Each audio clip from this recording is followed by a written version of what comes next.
大家好，我是邱平，我现在在重庆梁平。我们最近走了很多寨子、苗寨、土家族的，很多都是木头的。今天来到重庆这个地方，大家看看这个寨子呢，是不是非常与众不同？它是一个石头组成的山寨，相当于是大部分人居住在一块巨大的石头上面，而且这里的房子非常有意思。我们经常说东西要包起来，有包装。那么它这边的房子呢，也有包装。就是通俗一点的说法是金包银，当然了，不是我们说的真正用黄金去包银，但是呢有代表性，就是说我们看到的这个房子呢像石头建造的一样，但其实不单是这样，里面还有一层建筑，相当于是木头，这个就是说石头包着木头，这样的话冬暖夏凉，里面的住着很舒服，就被称为金包银，是不是非常与众不同？那这个寨子就叫观音寨。说的通俗一点，就是因为我们说信奉一个观音，所以叫做观音寨。里面呢可能还有祭拜的，完全是一个悬崖边上。这个观音寨存在的时间大概是有200多年，从清朝嘉庆年间开始建立的。那个时候是第一代的那个主人姓孙，他一直传承到40几年的时候，传承了好多代。那么以前修建这个寨子的目的是什么？我们看到这个寨子东北西都是属于悬崖峭壁，入口是在南方。整个寨子其实占地面积非常大，跟那个我们经常看陕西帝王陵或者陕西那个长安城类似它有分成3个布局。经常说长安城有内城、皇城还有外城。那外城是什么人居住的？就是普通老百姓居住的。那个皇城就是在以前是属于那些大臣居住的，内城就是皇帝和妃子那些居住的。那这里也是一样的，外城就是属于他这个观音寨管辖的那些老百姓居住。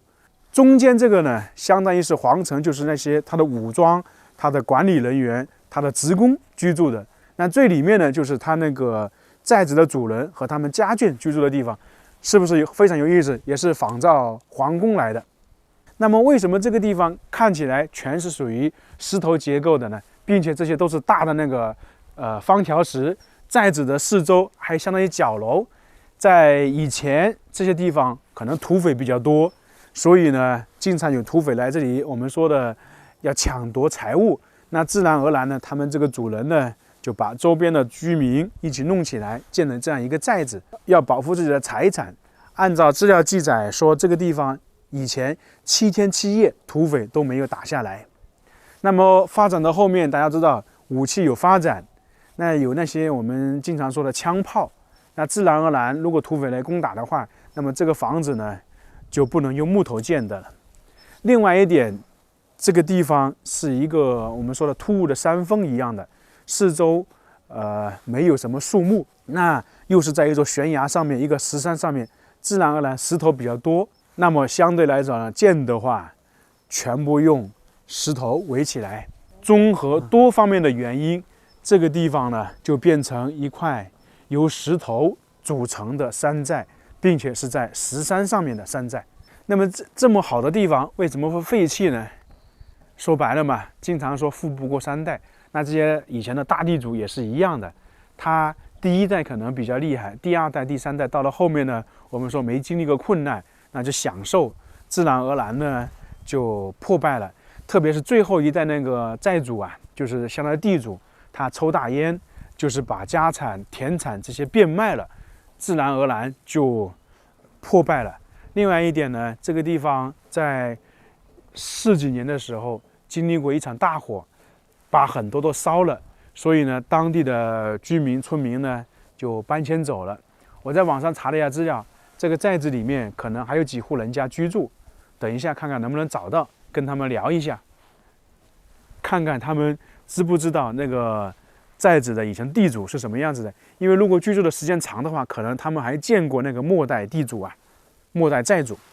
我们现在站在这个地方，按照古代长安城来讲的话，这里属于皇城。然后前面看的那个寨墙里面就属于内城，相当于是皇帝居住的一样。我们东边这里是悬崖，整个这个寨子呢，三面是悬崖，基本上都是在石山上面，也可以这样说吧，一块巨大的石头，以前生活了几百人，现在呢，可能就生活了几个人。这些角落呢，相当于是个角楼，也是属于防御性的。以前上面有人守卫的，因为这个地方相当于是一个防土匪的地方嘛，全部是石头，上面有人站着，然后上面的寨墙呢，就跟古代的城墙、长城防御性的是一模一样的。同样的，它这块石山不是平整的，自然而然修建的话都是依山而建的。那这个就是大门。以前的话，你如果这个门不开是进不去的，这相当于是个唯一通道。走在这里面，发现没有，这些石头都是非常大的。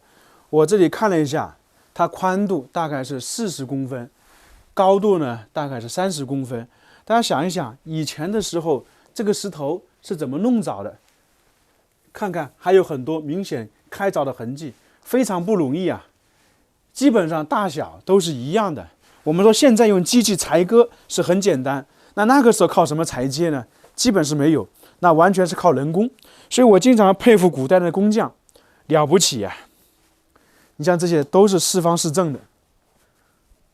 现在进去看一下，应该还有人居住。哦，奶奶好。这还有人居住，去看看。您在这里居住了多少年了70几年了。70几年了。你今年贵庚？我们年90岁。90岁了，那算是很高寿了。那现在这里有几个人呢？有几户人家呀？旁边还有没有人居住？左啊。啊，几户人？后头有一家，房子是块有几家。我们还没解放都在沟头做了。啊，就是我40岁都在沟头做。你慢一点，你慢一点。这不慢，我慢慢走。啊，慢点，慢点，慢点。我们一来到这个寨子里面，很碰巧就遇到这位老奶奶，她今年90岁，她大概是14岁的时候就来到观音寨。她向我们介绍说，这个地方在几十年前是非常繁华的，大概是有200多个人。那后面呢，由于各种情况，慢慢的搬走了，现在就剩下2户人家。其实说是2户，但居住的话也就是几个人，非常少。你像以前的那个地主，就是相当于寨主，他也见过，他跟我们介绍说，当时那个寨主出去呢很威风，手下有好多个，因为地主可能经常去巡查，去外面走，所以呢就会带很多人出去。在很早之前，另外这位老奶奶向我们介绍，这个地方在很早之前相当于是梁平的县城一样的，可能比县城还热闹，就是这个地方相当是一个中心，因为梁平这附近有很多寨子。刚刚我们说了金包银，什么意思呢？看到没有？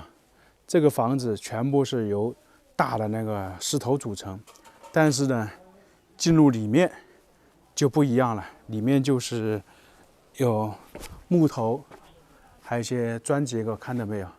就是用这些包起来的，就是这样。这里还有很多柚子，这位老奶奶很热情，一直叫我们说弄点柚子吃。但是我们就不吃了。这些房子都有比较悠久的历史了，我们别说几百年，70、80年是有的。像这些地方，以前都是有人守卫的，那里相当于一个角楼，这边也是，这边应该是属于我们说的东边的角楼。上去走一走，然后这边其实呢，也相当于是一个防御性的。这下面就是一条小路。今天雾比较大呀，这地方环境还是非常不错的，全部都是石头啊，地上是石头，墙也是石头，包括里面那个我们说的地板也是石头。我们刚才看到老奶奶是住在这里面，其实以前呢是大地主住的地方。只不过地主后面破败了，没了，那么他们就住在这里。哦，这里还挺好看的。那这个房子可能是现在修的吧，因为这个地方本身是想打造成景区，看它窗户都不一样。我现在其实是站在西面，下面就是悬崖。大家看到这里写了几个字“通幽处”，那这个听名字是不是有点我们说的比较吓人？我们说黄泉路通幽、通九幽，其实这里不是啊。